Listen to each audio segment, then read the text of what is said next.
अंग्रेजन बहू और बेचारी भोली सास। माधवी अपने पति रमेश और अपने बेटे अजय के साथ रहा करती थी। अजय का बचपन से एक ही सपना था कि वो अपनी आगे की पढ़ाई यूएसए में पूरी करे और इसीलिए वो यूएसए पढ़ाई करने के लिए चला जाता है। 3 साल बाद जब वो अपनी पढ़ाई पूरी करके आता है तो अपने बेटे के आने की खुशी में माधवी उसकी पसंद के कई तरह के पकवान बनाती है और जब घर की डोरबेल बजती है तो माधवी अपने पति रमेश को कहती है, लगता है मेरा अजय आ गया है, आप यहीं बैठना, मैं दरवाजा खोलती हूँ।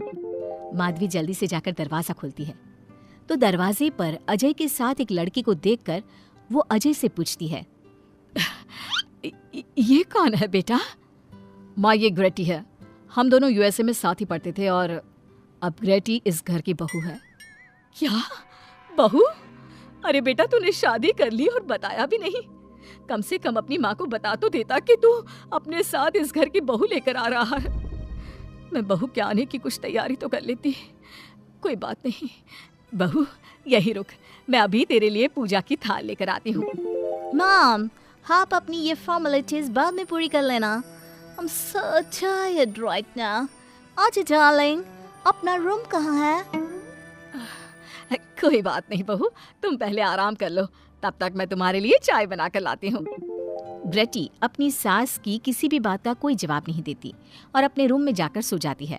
कुछ देर बाद माधवी अपने बहू बेटे के लिए चाय नाश्ता लेकर उनके कमरे में जाती है, जहाँ ग्रेटी अपनी सास से कहती है, हाँ चाय, अजय। क्या हुआ ग्रेटी? अपनी मॉम को बोलो कि अब ये जब भी हमारे कमरे में आए तो नॉक करके आए। आपसे मैं ऐसा ही करूंगी बहू। वो तो आज ही तुम दोनों आए हो तो मुझे लगा थक गए होंगे, इसलिए जल्दी जल्दी मैं ऐसे ही चाय नाश्ता लेकर आ गई।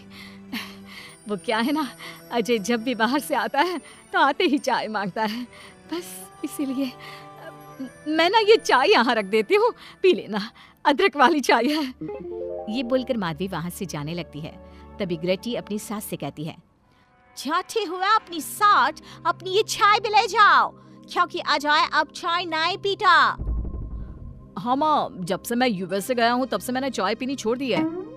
अब एक काम करो, हम दोनों के लिए कॉफी ले आओ, मैं सच में बहुत ज्यादा थक गई हूँ।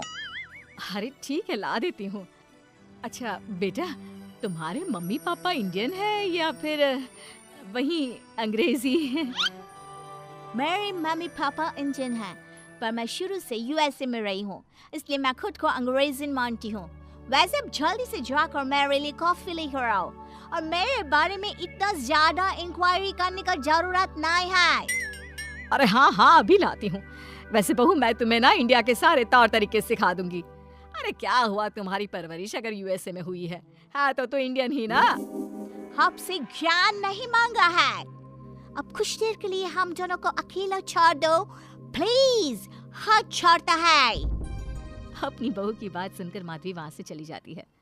माधवी का उतरा हुआ चेहरा देखकर रमेश माधवी से कहता है, हमने इस नालायक को बाहर पढ़ने के लिए भेजा था और इसने क्या किया, बाहर से अंग्रेजन बहू उठाकर ले आया। माधवी, तुम बहुत भोली हो, पर मैं नहीं, ये लड़की हमारा घर तोड़ देगी, हमसे हमारे अजय को दूर कर देगी। देखा, आते ही कैसे रोब झाड़ रही है, जैसे तुम इस घर की नौकरानी हो। तुम उसको बोलो कि तुम इस घर की मालकिन हो और उसकी सास हो, वो वही करे जो तुम कहोगी। अरे आप बेकार में ही गुस्सा हो रहे हैं।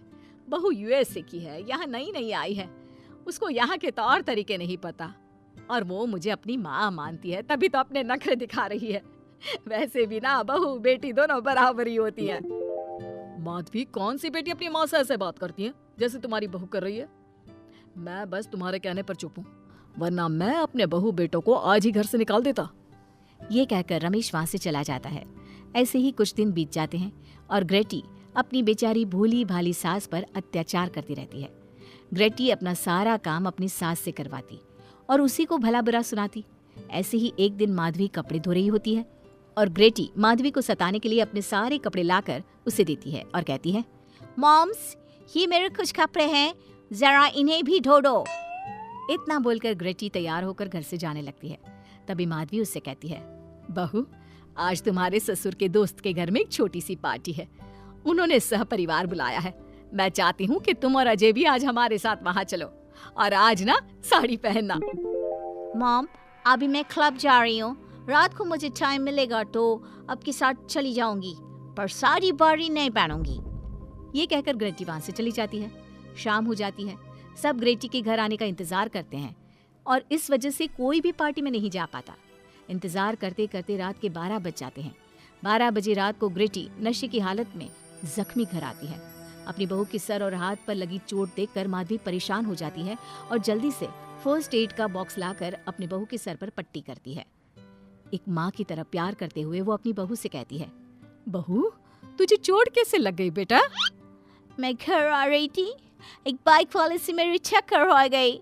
कोई बात नहीं बेटा, कल सुबह होते ही तुझे अपने फैमिली डॉक्टर के पास ले जाऊंगी।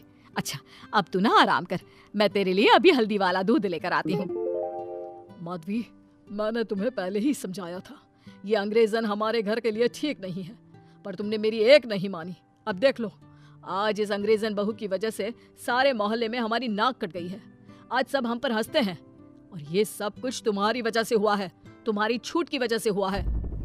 ये कहकर रमेश अपने रूम में चला जाता है, पर माधवी अपनी बहू की पट्टी करके उसे उसके कमरे में जाकर सुला देती है। अगले दिन माधवी ग्रेटी को लेकर अपने फैमिली डॉक्टर के पास जाती है, जहां ग्रेटी देखती है कि उस डॉक्टर की बहू ने साड़ी पहनी है और एक संस्कारी बहू की तरह घर में पूजा पाठ करके अपने सास ससुर के पैर छूकर उनका सुबह सुबह आशीर्वाद लेती है। डॉक्टर की बहू को देखकर ग्रेटी को अपना बर्ताव याद आता है और उसे एहसास होता है कि वो अपनी भोली और मासूम सास के ऊपर कितना अत्याचार करती है, पर फिर भी माधवी सबसे लड़कर हमेशा उसका साथ देती है। ये सब देखकर ग्रेटी को पश्चाताप होता है और कुछ देर बाद वो दोनों दवाई लेकर घर आती है। जब माधवी ग्रेटी को दवाई खिलाने के लिए उसके पास जाती है तो मॉम, मुझे माफ कर दीजिए, मैंने कभी भी आपके प्यार को नहीं समझा, आप पर इतना अत्याचार किया, आपकी बेइज्जती की, आपसे घर का सारा काम करवाया। आपने मुझे कितनी छूट दी, पर फिर भी मैं आपके साथ इतना बुरा करती थी। और आज जब मैं नशे की हालत में चोट खाकर घर आई तो भी आपने मुझसे कोई सवाल नहीं किया, उल्टा आपने मेरा साथ दिया, मेरी सेवा की। और जब मैंने डॉक्टर की बहू को देखा घर का काम करते हुए, अपने सास ससुर की सेवा करते हुए, तब जाकर मुझे एहसास हुआ कि मैं कितनी रॉन्ग थी। एक इंडियन होकर भी एक बहू के कर्तव्य से दूर रही और आपके ऊपर अपनी अंग्रेजी का रौब झाड़ती रही। मुझे माफ कर दीजिए सासू माँ। बेटा, अक्सर बच्चों से गलतियां हो जाती है। ऐसे भी सुबह का भूला अगर शाम को घर आ जाए तो उसे भूला नहीं कहते बहू। और मुझे बहुत अच्छा लग रहा है ये देखकर कि मेरी अंग्रेजन बहू कितनी समझदार हो गई है।